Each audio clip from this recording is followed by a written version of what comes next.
He fought to be a starter. The injuries gave him that chance, and then the strategy took a piece of it back. Eric Lauer did not walk off the mound in Arizona quietly. He walked into the media room and said the quiet part out loud. 3 words that cut right through the diplomatic fog every professional athlete wraps themselves in. I hate it. Tonight, we unpack exactly what those words really mean for this Blue Jays team.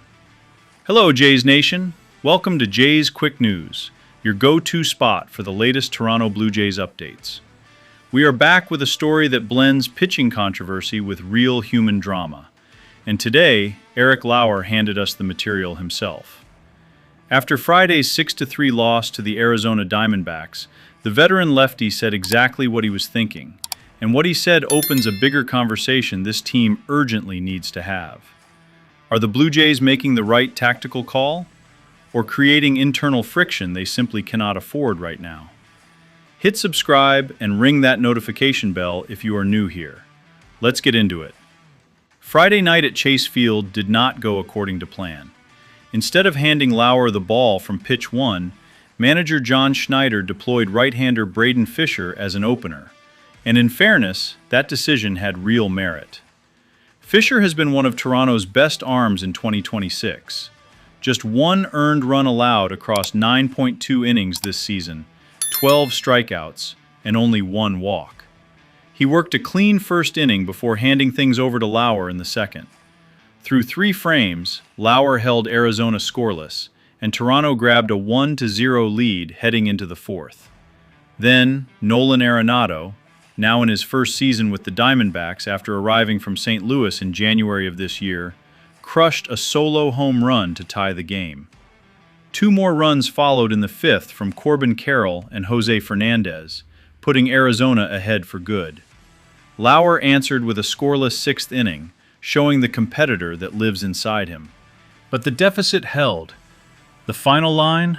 3 earned runs over 5 innings, and a loss. Now, here is the buried positive that most coverage missed. His ERA actually dropped after this outing, falling from 7.82 down to 7.13. Even in a painful night, the trend is pointing in the right direction.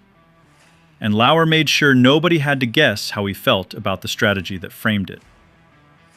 This is where the story gets genuinely fascinating, because Lauer's frustration runs far deeper than one Friday night. Before 2026 began, he was not even projected to start. Toronto signed him to a minor league deal and assigned him to a bullpen role, a prospect that already had him unhappy during spring training. Then the injury disaster arrived. Jose Barrios went down with a right elbow stress fracture. Shane Bieber sidelined by elbow inflammation. Trey Yesavage shelved with a shoulder issue. Cody Ponce done for 6 months after tearing his ACL on his very first start. Yimi Garcia recovering from elbow surgery. That wave of devastation opened a rotation door, and Lauer kicked it wide open with a 9-strikeout gem against the Athletics on opening day, generating 17 whiffs on just 87 pitches.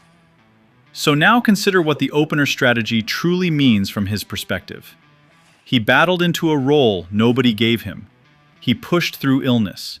He has been grinding his ERA downward 1 start at a time. And his own team softens his role at exactly the moment he is trying to reclaim it. When Lauer says, "I hate it, I can't stand it," that is not a tantrum. That is a veteran protecting his professional identity, and it is genuinely hard to argue with him. Let us be fair and give credit where it is due. The decision to use Fisher as an opener specifically to shield Lauer from Carroll and the top of Arizona's lineup was a real and calculated strategic call. Fisher is no afterthought. He is a former 4th-round pick who came back from Tommy John surgery to become a trusted arm in this bullpen. The Tampa Bay Rays built an entire competitive philosophy around the opener concept and proved it can work at the highest level. But those strategies succeeded because every pitcher involved bought into the plan. That culture of acceptance is clearly absent here. And here is the broader insight worth sitting with, Jays Nation. This is a team that went 7 games in last year's World Series, came 2 outs from winning it all, and currently stands at 7-11, tied for last in the AL East. The distance between what this roster can be and where it sits today is jarring.